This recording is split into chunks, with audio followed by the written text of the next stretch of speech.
Today's episode on Bet You Didn't Know You Would Ever See This. There's a girl on here that's calling churches to see if they would pay for baby formula, even playing a screaming baby in the background. And these churches overwhelmingly are saying, I ain't got it.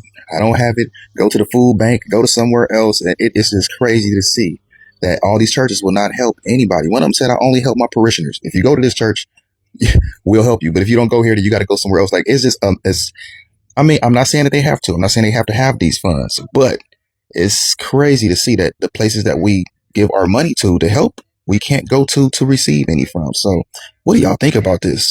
This was a huge test for the churches. I mentioned this when the shutdown started, that we were going to find out. Now there's a woman who's taking it a step further. If you go to the search bar, woman calling churches to help feed her baby. She doesn't have a baby. She's just calling on churches, and she's recording it, and she's putting the content out. And the mega churches, mostly Christian churches, denial. Are you a member of our church? Have you donated to our church? Eye-opening. This is why I say, without 100% doubt in my mind, I will never attend a church again. This could have been a huge win for churches. And many of them are like on the sidelines, like with the doors locked. Granted, I was out on Sunday in Fort Worth, and there was churches, there was food lines. It's not all churches. And it seems as the more independent looking local churches, they're doing more for the community than the big mega churches that have churches throughout. That's just what I'm noticing when I'm on the streets here in Texas. But this is a huge indication. Why are you at that church if that church is not helping in a time of need? I'm just asking. And I shouldn't have to ask. You should be asking your church that. And if your church is doing great, then great. You're at a good church. But if you want to go watch the series of videos she's putting out and how she's being denied left and right food for her baby, who she says hasn't eaten in days, eye-opening, mind-blowing. So I'm calling your church to test to see if they would help feed a hungry baby. And right now I'm calling Church in the Wind of Denver in Denver, Colorado.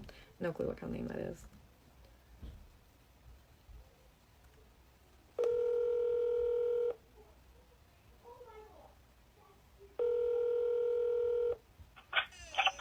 Hello, this is Gary.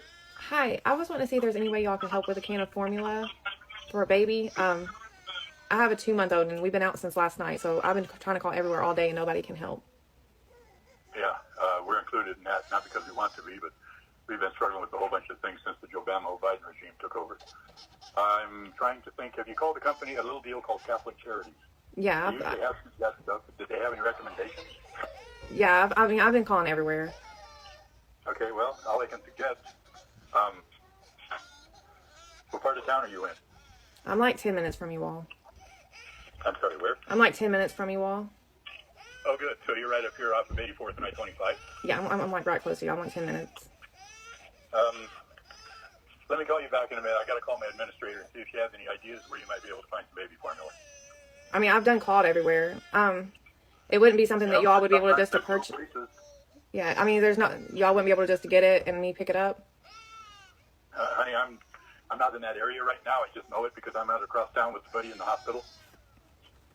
Okay, would it be something? And I have to call my administrator and see what she might suggest as far as where you could find some baby formula. Okay, can you hold on just 1 second? Sure, why not? Okay, awesome. Thank you. I had to turn my baby off. Okay, so I don't actually have a baby or a need. I'm actually just calling local churches to see which ones would actually help feed a starving baby. Sure. Okay. Okay. Yeah. Well, we're mostly older riders. I mean, the young guy in my church is 43, and he's been riding for 26 years already. And the rest of us, like me, I've been riding over 60 years. We got some hot rodders and stuff, but we still try to help out the community as we go. So if that was a check, then that's the best I can do. But I mean, I was willing to go look around and see what I could find. No, I'm curious. Is this the Church in the Wind of Denver? That would be us. In your church? We are. Oh, okay. Yeah, this time you come over here, we'll help you. Okay, I'm actually doing a social experiment, so I don't have a baby and I don't have a need, and you immediately was like, yes, of course, and I just wanted to say thank you so much. So this is the woman on TikTok who's been phoning up religious organizations and asking if they will help her to feed her hungry child. She is currently sitting on 36 phone calls. She's had 9 yeses and 27 nos. Black Christian churches have been helping. Muslim centers, mosques like the one she just spoke to have often offered to help without even asking if she's a Muslim or not. The people saying no are the white evangelical Christians. Now, for a long time, I think there's been some suspicion that white evangelical Christians in America are becoming less and less Christian. And now we have some numbers coming through. Now we've got some data.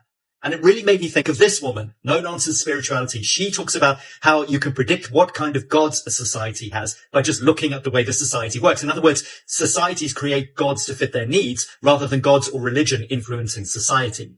Got to the point where you could give me a society and tell me how it functions, and I will tell you what kind of god they had, and I would be right.